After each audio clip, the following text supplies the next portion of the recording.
If you like our video, click the button to subscribe to our channel and get easy access to new content.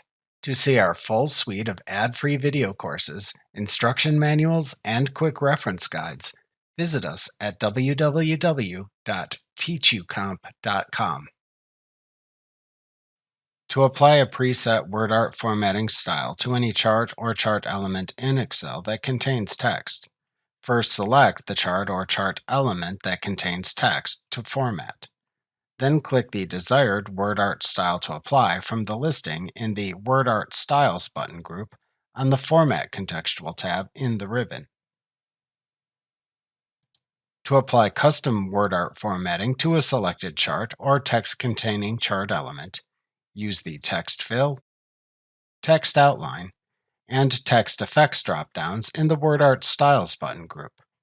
To fill the inner shape of the text in the selected object with a selected color, picture, gradient, or texture, click the Text Fill drop-down and then select a choice.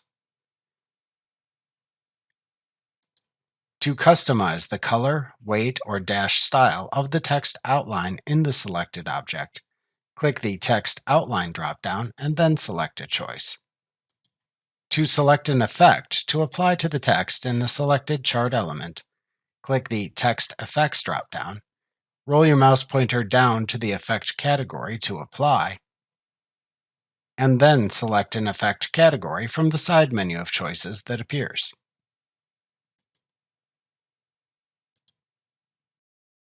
Remember to click the subscribe button to see more of our videos.